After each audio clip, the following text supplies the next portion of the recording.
సాలునయా సాలునయా నీ కృప నాకు సాలునయా నీ కృప నాకు సాలునయా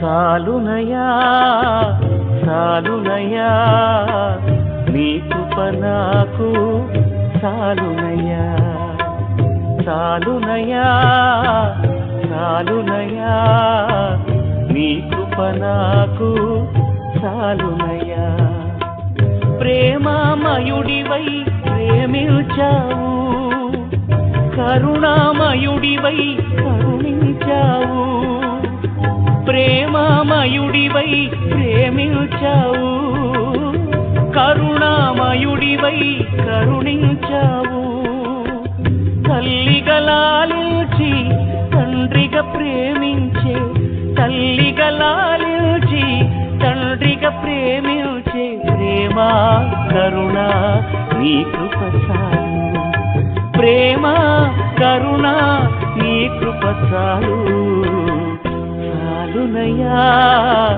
సాలునయా నీ కృప నాకు సాలునయా నీ కృప నాకు సాలునయా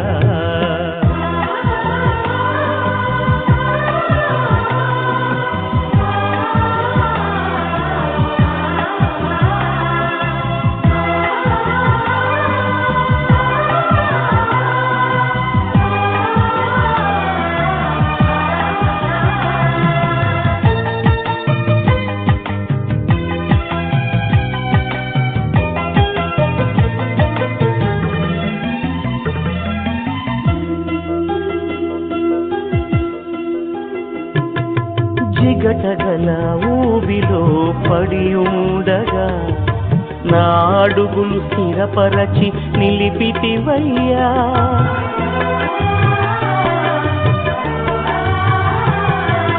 జిగటగల ఊబిలో పడి ఉండగా నా అడుగులు స్థిరపరచి నిలిపితివయ్యా హిస్సోపుతో నన్ను కడుగుము యేసయ్యా హిమము కంటెను తెల్లగా మార్చయ్యా నీకేమి చెయ్యదు నా మంచి మెస్సియా నా జీవితమంతా అర్పించు నీకయ్యా ప్రేమ కరుణ నీ కృప చాలు ప్రేమ కరుణ నీ కృప చాలు సాలునయా సాలునయా నీ కృప నాకు సాలునయా నీ కృప నాకు సాలునయా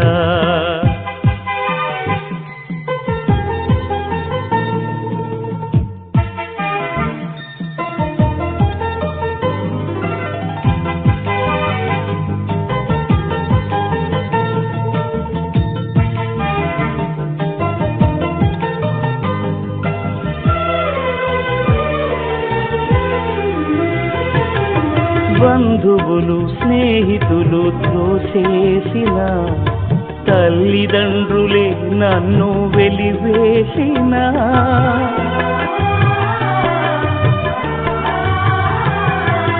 బంధువులు స్నేహితులు త్రోసేసిన తల్లిదండ్రులే నన్ను వెలివేసిన నన్ను నీవు విడువనలేదయ్యా నిన్నగా ప్రేమించి రక్షించినవయ్యా నీకేమి చెయ్యదు నా మంచి మెస్సియా నీ సాక్షిగా నేను ఇలా జీవించునయ్యా ప్రేమ కరుణ నీ కృప చాలు ప్రేమ కరుణ నీ కృప చాలు సాలునయా సాలునయా నీ కృప నాకు సాలునయా చాలునయ్యా చాలునయ్యా, నీ కృప నాకు చాలునయ్యా. ప్రేమామయుడివై ప్రేమించావు, కరుణామయుడివై కరుణించావు. ప్రేమామయుడివై ప్రేమించావు, కరుణామయుడివై కరుణించావు. తల్లిగా లాలించి తండ్రిగా ప్రేమించే, తల్లిగా లాలించి తండ్రిగా ప్రేమించే ప్రేమా కరుణ నీ కృప చాలు. ప్రేమ కరుణ నీ కృప చాలు.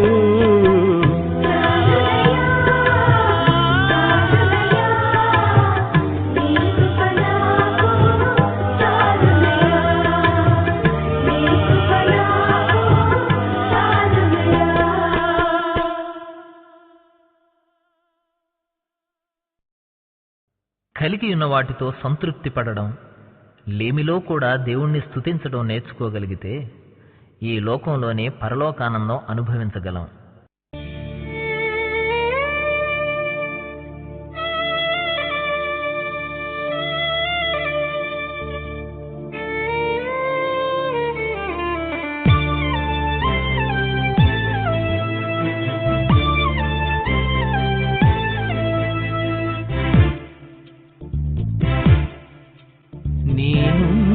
స్థితిలోనే సంతృప్తిని కలిగించు.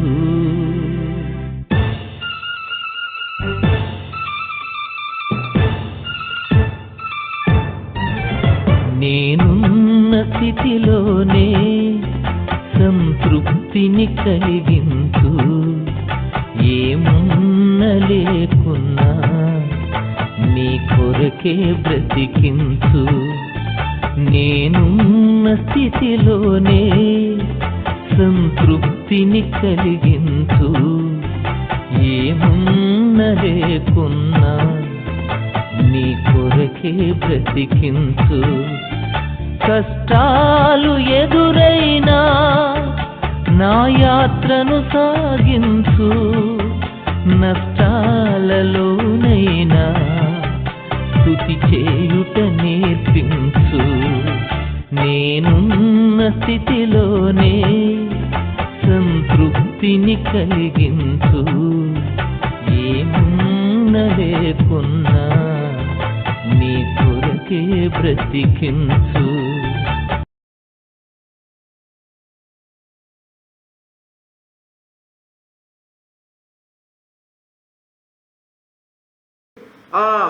అన్నిటికీ అంతం సమీపించిందంటే ఇంకో 7 చదవండి. యెషయాలో కూడా 7 చదవాలన్నమాట అండి. 3 ఏళ్ళు చదువుతాం, ఒక 7 కాదు. ఎన్ని ఏళ్ళు ఉంటాయి? 3 ఏళ్ళు ఉంటాయి, 3 6లు ఉంటాయి, 3 5లు ఉంటాయి. చదవండి యెషయా గ్రంథంలో 7.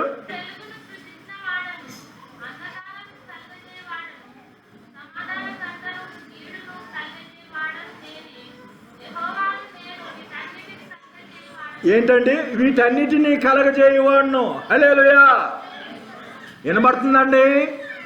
ఏమండి? హల్లెలూయా. చేతులు ఎత్తండి అందరూ. హల్లెలూయా. వీటన్నిటినీ కలగజేయవాడిని అంటే వీటన్నిటికీ అంతం ఉంది. ఏమండి? కలగజేసిన వాడు చెప్తున్నాడు వీటన్నిటికీ అంతం ఉందంట. నీకేమేమి ఉన్నాయమ్మా? అమ్మా నీకేమేమి ఉన్నాయో అన్నిటికీ అంతం ఉందంట. కంటికి కనిపించేదంతా నాశనం అవుతుందండి. మరి 1వ వచనం చూడండి. 1 పేతురు 4:1 చదవండి. రాకపోతే లోకాసు వార్తలో 4:1 చదవండి. యేసు పరిశుద్ధాత్మ పూర్ణుడై యొర్దాను నుండి తిరిగి వచ్చి 40 దినములు ఆత్మచేత అరణ్యములో నడిపింపబడి. ఏమండి? 40 దినాలు ఆత్మచేత అరణ్యములో నడిపింపబడారంట. మత్తయి సువార్త 4వ అధ్యాయంలో ఉంటది. పరిశుద్ధాత్మే తీసుకెళ్ళి అపవాదికి అప్పచెప్పిందంట. ఎవరండి తీసుకెళ్ళి ఎవరికి అప్పచెప్పారమ్మా? పరిశుద్ధాత్మ ఎవరికి అప్పచెప్పింది? ఎందుకు అప్పచెప్పాలి? నశించిపో సువర్ణము అగ్ని చేత పరీక్షించబడదా? అలాగే నీకు కొన్ని శోధనలు వస్తాయట. శోధన యందు నిలిచి ఉండువాడు ధన్యుడు, సహించిన వారు ధన్యులు. సహించిన వాడు ఆయనతో పాటు ఏలుతారు. అవునా?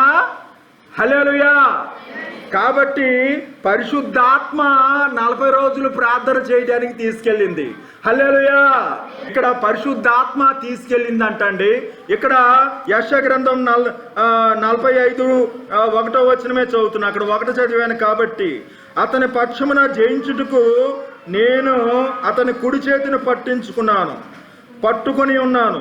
నేను రాజులు నడికట్లు ఇప్పెదను, ద్వారములు అతని ఎదుట వేయకుండా తలుపులు తీసేదను అని యెహోవా తను అభిషేకించిన కోరేషును గురించి. కోరేషు అన్యరాజు. కోరేషుకు దేవుడు దర్శనమిచ్చి, అమ్మా అన్యరాజు అంటే ఎవరు? శత్రువు. మనమంటే పడదు. విన్నారు కదా? నేను పట్టుకున్నానయ్యా. చెయ్యి ఎవరు పట్టుకున్నారమ్మా? ఒక పాట పాడారు ఇందాక, నీ చేతితో నన్ను.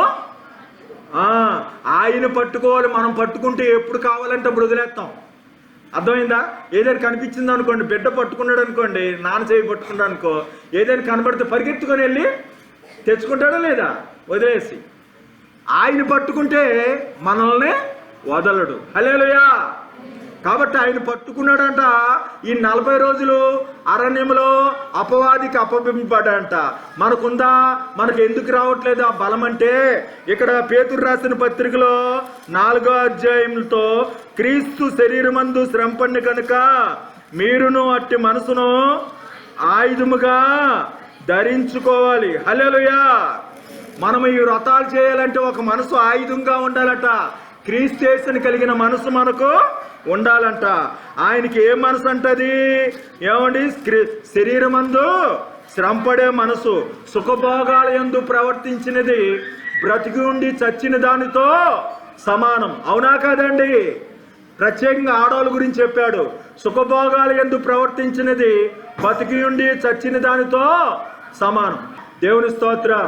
కాబట్టి మొదటి పట్టు బలం ఎలా వస్తుందంటే, ఆయన పట్టుకోవాలి, ఆత్మ కలిగి ఉండాలి, మనసు కూడా సిద్ధపాటు అనే మనసు ఉండాలి. హల్లెలూయా. 2వ వచనాలు చూడండి. 4 లోకాసు వార్త, అపవాదిపడి చేత శోధించబడుచుండును, ఆ దినముల్లో ఆయన ఏమీ తినలేదు, అవి తీరిన తర్వాత ఆయన ఆకలి కొనగా. ఆయన అపవాది చేత శోధించబడ్డాడంటండి. ఆ దినముల్లో ఆయన 40 రోజులు ఏమీ తినలేదు. మనమైతే ఏమండి కొన్నిసార్లు ఫుల్లుగా కూడా తింటారు, అట్టు అవి ఇవి అని. ఆ దినముల్లో ఆయన ఏమీయో. మోషే అంటండి 80 రోజులు ఉన్నాడు. 40 రోజులు గ్యాప్ ఇచ్చి మళ్ళీ వెళ్ళి ఏం చేశాడు? మళ్ళీ వెళ్ళాడు. హల్లెలూయా.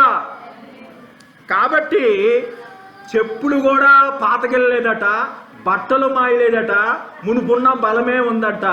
ఏమండి? నీతిమంతుడు విశ్వాసం మూలంగా జీవించును. కాబట్టి ఆయన ఏమీ తినలేదంటే, ఇక్కడ పేతురు రాసిన పత్రికలో 4వ అధ్యాయంలోనే 2వ వచనం చూడాలి. ఇక్కడ ఏమన్నాడంటే, శరీరానుసారం మిగిలిన కాలం ఎదుట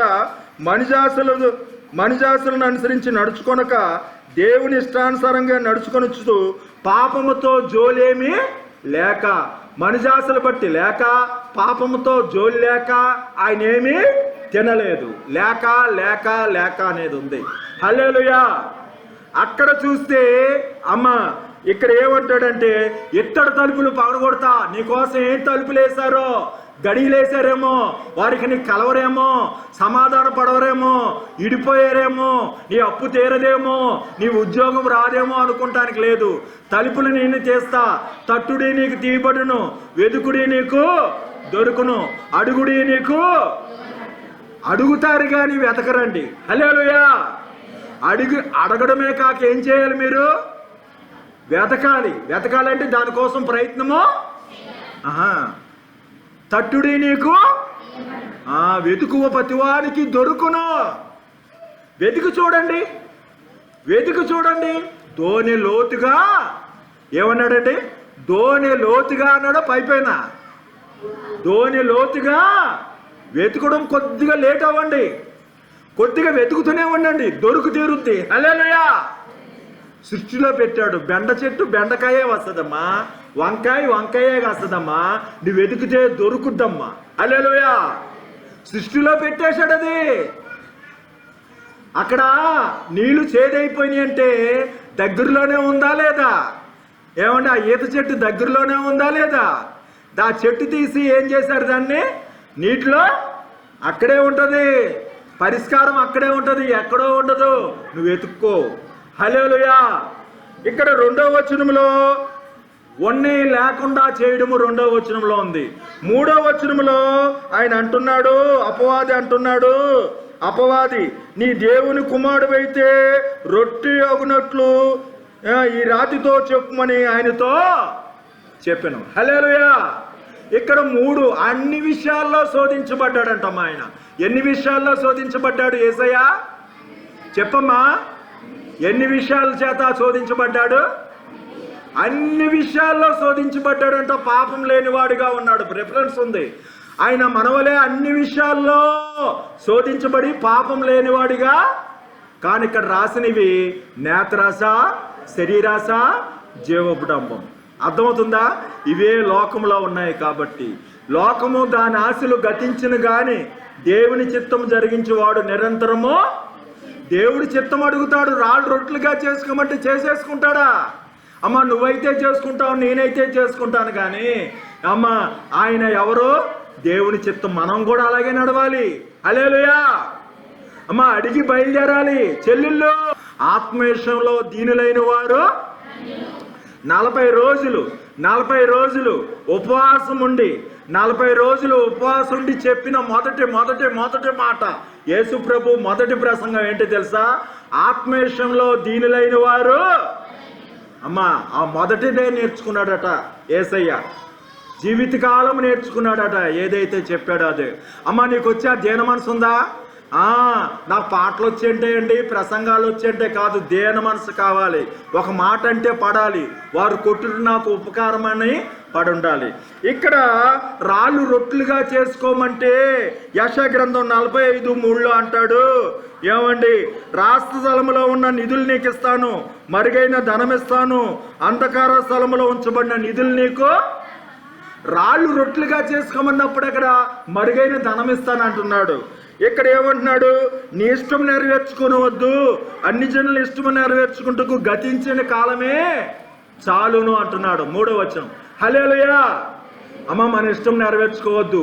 బాగుంది బాగున్నాడని మా పెళ్లి చేసేయడం కాదు, తర్వాత ఉంది.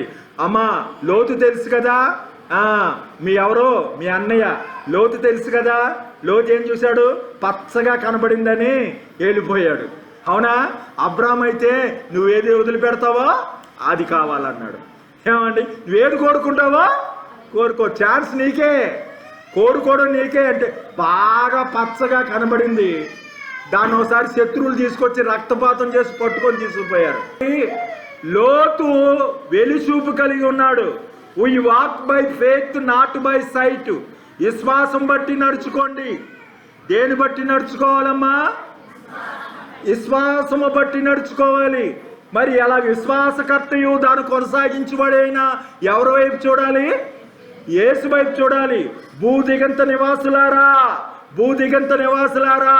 యేసు వైపు చూడండి. హల్లెలూయా. హల్లెలూయా. యేసు వైపు చూసి రక్షణ పొందండి. దేవుని స్తోత్రం. కాబట్టమ్మా ఇగో మరుగైన నిధులు ఇస్తానంటున్నాడు ఇక్కడ. ఆ రీతిగానే ఇక్కడ చూస్తే మనిషాసులు బట్టి నడుచుకొనక అల్లరితో కూడిన ఆటపాట్లు, తాగుబోతులు, విందులు, చేయదగిన విగ్రహ పూజలోని మట్టిని నడుచుకున్నట్టు గతించిన కాలమే చాలును అంటున్నావా? అమ్మ ఇంకా తృప్తి లేదా? అన్ని గతించిన కాలమే చాలు. మన ఇష్టం నెరవేర్చుకోవడానికి మన కళ్ళు వదిలిపెట్టకూడదు. కులుకుచూ నడుచుచు ఆరుచూపులాడుచు కాలగజ్జలాడించేటట్టు ఉండకూడదు. సుఖభోగములందు ప్రవర్తించినది బతికి ఉండి చచ్చిన దానితో సమానం. ఇప్పుడైనను. హల్లెలూయా. హల్లెలూయా. 4వ వచనం యేసయ్య చెప్తున్నాడు, మనుషుడు రొట్టె వల్ల మాత్రమే జీవించడు. చూసుకోండి, మనుషుడు రొట్టె వల్ల మాత్రమే జీవించడంటే ఇక్కడ 4వ వచనం బిరుదులు ఇచ్చాను అంటున్నాడు. నువ్వు ఎరక్కపోయినా బిరుదులు ఇచ్చాడు. మనిషిని ప్రోత్సహించాలట, బిరుదులు ఇచ్చాడట. కాబట్టి మనుషుడికి అన్నం పెడితే సరిపోయిందా? ఏమా ప్రోత్సహించే బిరుదులు ఇస్తున్నాడట ఆయన.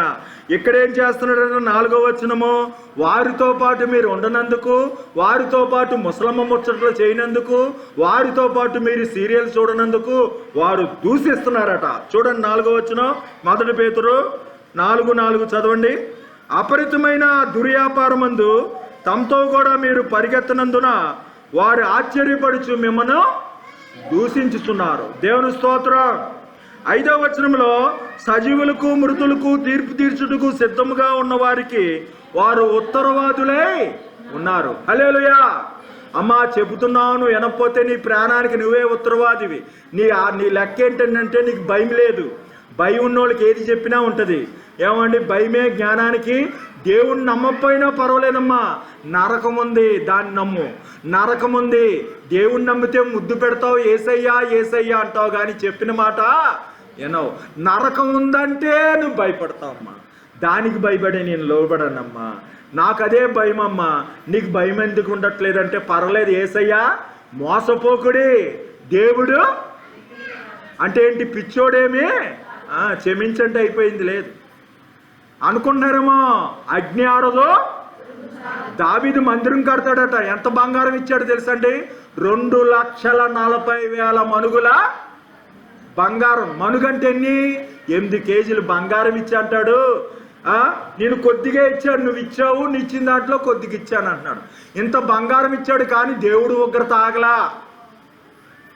ఏమిత్తుకుంటావో ఆ పంట. మరి వ్యవసాయదారుడు బస్తా నష్టపోతున్నాడు, వదిలేస్తాడా? బస్తా ఇసిరేస్తే పంట వచ్చేద్దమ్మా. మరి ఎలాగొచ్చేస్తుంది ఆశీర్వాదం నీకు? చెల్లి ఎలాగొచ్చేస్తుంది? కళ్ళు ఇష్టం వచ్చినట్టు వదిలేస్తే వచ్చేద్దా? నీకు వ్రతం ఉంటుందిగా, మరి గురుగులు ఏరుతావు కదా, ఎరువేస్తావు కదా, నీళ్లు పెడతావు కదా. ఎన్నిసార్లు వెళ్తాడండి పొలానికి? మందిరానికైతే రారండి, పొలాల చుట్టూ తిరుగుతారు.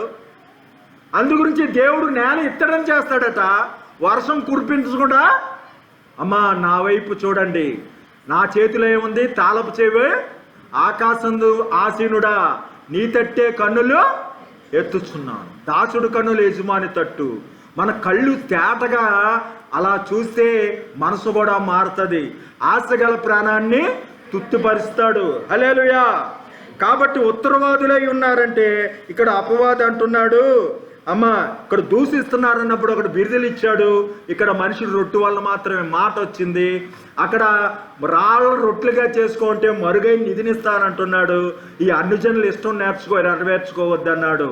ఏమంటే ఆ దినముల్లో ఆయన ఏమీ తినలేదు అంటే మణిజాసలు బట్టి నడుచుకొనక లేక ఉంది. ఉన్న వాటిని ఆపు చేయడం, పగల కొట్టడము, లేకుండా చేయడం ఉంది. మొదటి పట్టు ఎలాగంట? ఆయన కృపచేత, ఆయన ఆత్మచేత. ఆయన పట్టుకుంటే క్రీస్తు యేసునందు ఆత్మచేత మనం కూడా చేయగలమంట. ఇక్కడ మనం 5వ వచనంలో చూస్తే, నేనే యెహోవాను, మరి ఏ దేవుడునో ఆయనే కర్త అండి. ఆయనే ఉత్తరవాదిగా ఉంటాడు. ఏమంటే ఆయన తన ప్రజలను వారి పాపాల నుండి ఆయనే రక్షిస్తాడు. హల్లెలూయా, హల్లెలూయా. అమ్మా నువ్వు చెప్పిన మాట వినకపోతే నీ ప్రాణానికి నువ్వే ఉత్తరవాది. అపవాది చెప్పినట్టు నడిచినా నీవే ఉత్తరవాదివి. అర్థమైందా? మన ప్రాణానికి ఎవరు ఉత్తరవాది?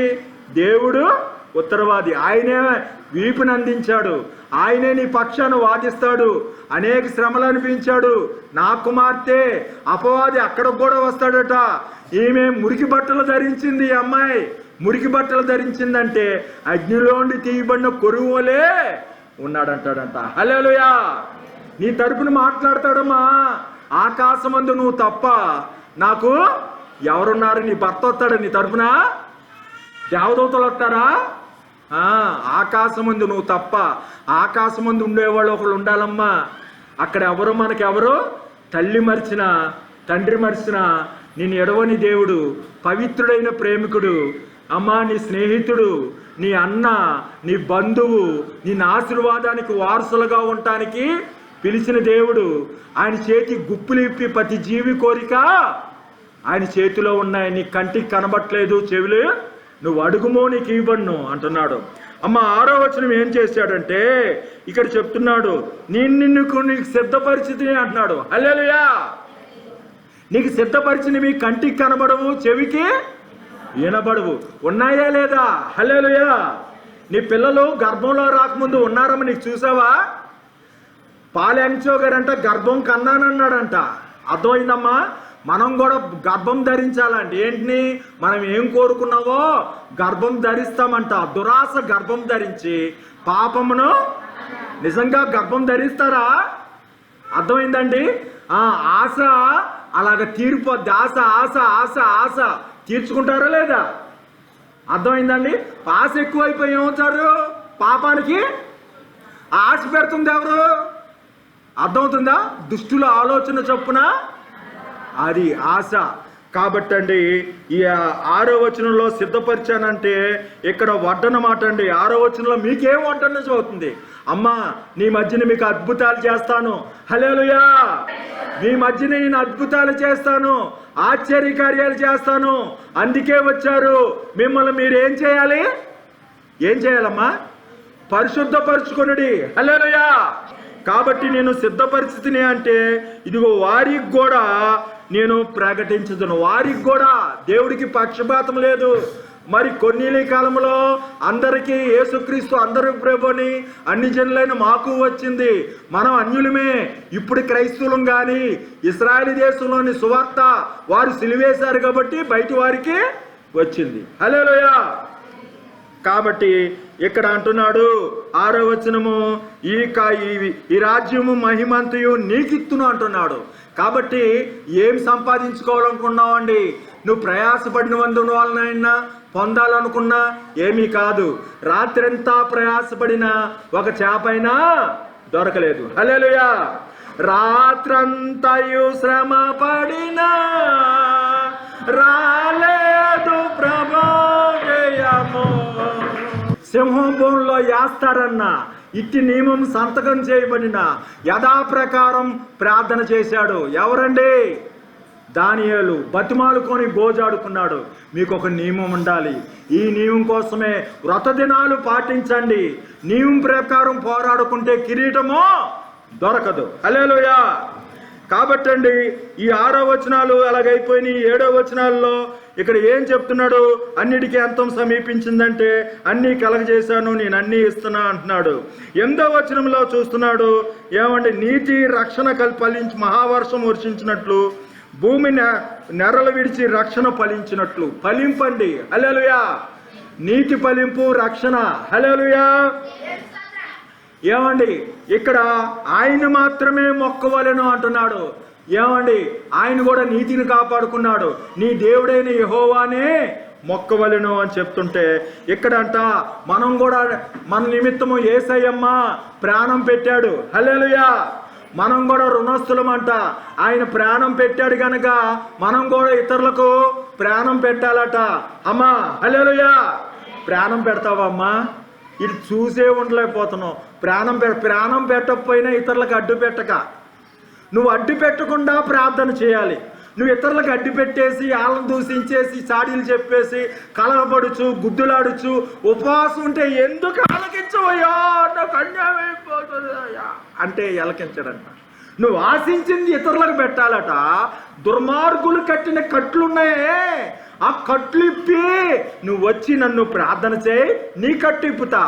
యోబుకు స్నేహితుల కోసం ప్రార్థన చేస్తే తన జబ్బు ఎంత గింజుకున్నా ఎంత ప్రార్థన చేసినా పోలా. ఇతరుల కోసం ప్రార్థన చేసినప్పుడు జబ్బు పోయింది. హల్లెలూయా! ఇతరుల పిల్లల కోసం ప్రార్థన చేసినప్పుడు నీ పిల్లలు బాగుపడతారు. అమ్మా ఇతరుల మేలు కోసం ప్రార్థన చేసినప్పుడు నీకు సుబుద్ధి వస్తుంది. హల్లెలూయా! అమ్మా ఇతరుల కోసం, రాజులందరి కోసం ప్రార్థన చేయాలి.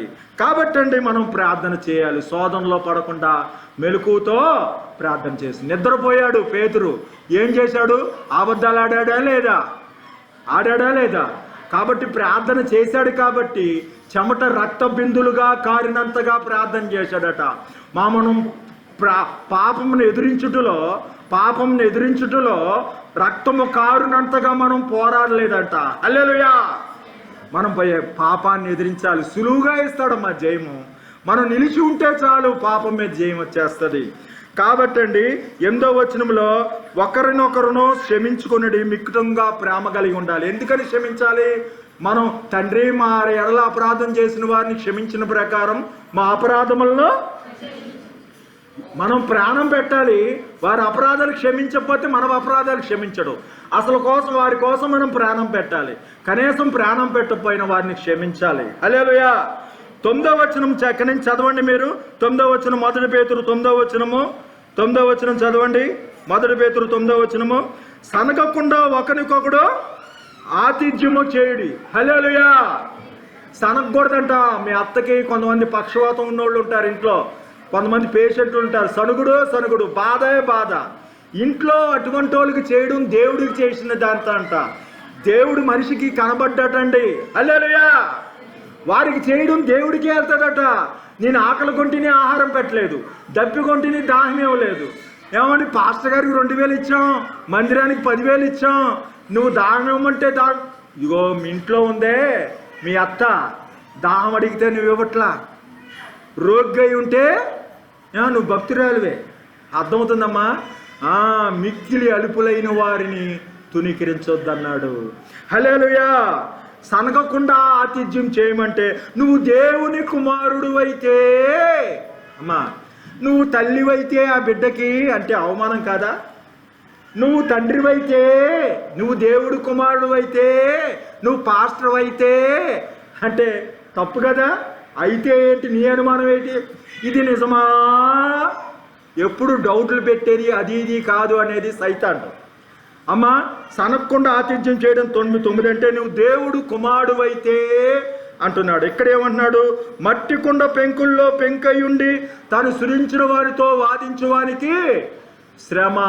ఏంటి నువ్వేం కన్నావు, ఎందుకు కన్నావు అండి? వీడికి చేతులు లేవు అంటదంట. కుండ పగిలిపోయి మట్టి పెంకుల్లో పెంకయ్యుండి కూడా సృజించిన వాటి వీడికి చేతులు లేవు అని కొండ చేకరిస్తుంటదట అంటదంట. అరే సృష్టికర్తతో నువ్వు ఎదురా మాట్లాడతావా? ఓటి కొండవి మట్టి పెంకువి ఏమాత్రమో అన్నాడంట ఒక ఆయన. కంటినేరం తెగిపోయి గుడ్డోడు అయిపోయాడు. ఏమండి, ఎంత ఓటి పెంకువి, ఓటి కుండమే. అమ్మా దేవుని మీద వ్యతిరేక మనసు రావద్దు. సనుక్కున్నారా సాతాండు వస్తాడు. ఎవరు వస్తారు? సనిగి సంహారిని చేత నశించిరి వారందరూ ఒక బండ కింద, వాడు బండలో తాగారు, రక్తం మాట మాట్లాడి. వారు అందరూ ఒక సముద్రంలో వెళ్ళారు, ఒక మేఘం కింద వెళ్ళారు. బాప్తిసం మాట అండి. వారంతా ఒక ఆహారం తిన్నారు. ఏం తిన్నారు? మన్నా తిన్నారు. వారికి రొట్టె ద్రాక్షరసము బాప్తిసం కూడా అయిపోయింది. కానీ వారు నిలిచి ఉండలేదట. వారికి ఏమొచ్చింది? నేత్రాస, శరీరాస, జీవడంబం. జీవడంబం ఏంటి? నువ్వే నా పాస్టమ్మవి, మేము పాస్టమ్మమే కాదా? మాకు వచ్చు, మా అమ్మాయి కూడా చెప్పుద్ది సండే స్కూల్, మేము చెప్పలేమా అని అనుకుంటారు. నేను పరిశుద్ధంగా లేమా? నువ్వైతే పొట్ట కోసం. మేము పొట్ట కోసం ఏమి కాదు, నేను భక్తురాలని 40 రోజులు ఉపవాసము ఉన్నాను. గుడికి 2 వచ్చారు, ఉపవాసాలు ఉంటాడు, దశంభాగం ఇస్తాడు, వారానికి 2 మార్లు ఉపవాసం ఉంటాడు. అతను ప్రార్థన ఆలకించాల. ఆకాశము తట్టు చూచుడికైనా ధైర్యముకు చాలక భయం ఉంది అతనికి. హల్లెలూయా. భయమే ఐశ్వర్యము. దేవుడు తన ఐశ్వర్యం చొప్పున ప్రతి అవసరతను తీరుస్తాడు. నీకు భయం ఉంటే నీ అవసరత తీరుస్తాడు. భయమే ఐశ్వర్యము. యెహోవా భయము వారికి ఐశ్వర్యం. హల్లెలూయా. ఎంత భయం ఉందో నీ అంత అవసరతలు తీరుతాయమ్మా. నీకు భయం లేకపోతే అడుగు, అయ్యా నాకు భయం ఇవ్వయ్యా, నా హృదయం కఠినమైపోయిందయ్యా. రాహాబు వ్యభిచారం చేసిన గుండెలో పగిలిపోయినాయి అయ్యా. రాహాబు గుండె పగిలింది, నా గుండె. మీరు ఉపచారం చేయమంటే దేవదూతలు మీకోసం ఉన్నారట. హల్లెలూయా. ఇక్కడ తల్లి నిన్ను ఎంతో శ్రమపడి కంటుందంట. తండ్రి నీ కోసం ఎంతో బాధ్యత కలిగి ఉంటారు. వీళ్ళు ఉపచారాలు చేస్తారు నీ కోసం. 11వ వచనం ఏమంటున్నాడంటే సామర్థ్యము గురించి చెప్తే వారు తమ చేతులతో ఎత్తిపడతారు. హల్లెలూయా. హల్లెలూయా. నా హస్తకృత్యముల గురించి నాకే ఆజ్ఞాపింతురా అంటున్నాడు. ఇక చేతులు అనగానే హస్తకృత్యాలు అనేది వచ్చింది. అలాగే 12వ వచనము, నేనే వాటిని కలగజేస్తుని నేనే ఆజ్ఞాపించుతానంటే సంభవించేది వింత సంభవించినట్టు ఆశ్చర్యపడవద్దు. శోధనలు కలగక తప్పవదు. దేవుడు సుఖదుఖాలు జతపరిచాడు. ఎప్పుడూ సుఖమే జరగదు, ఎంత భక్తుడికైనా జరగదు. హల్లెలూయా. కాబట్టి ఈ శోధనలు అయిన తర్వాత 12వ వచనము, దేవదూతలు వచ్చారంట. ఈ శోధనలు వదిలిన తర్వాత, ఈ శోధన అనగానే ఎక్కడ శోధన ఉంది, నేనే ఆజ్ఞాపించానని అక్కడ చెప్తున్నాడు. దేవదూతలు వచ్చి పరిచర్య చేస్తారట. దేవుని స్తోత్రం. హల్లెలూయా. ఈ 3 అధ్యాయాలు ఇలా ముగించానండి.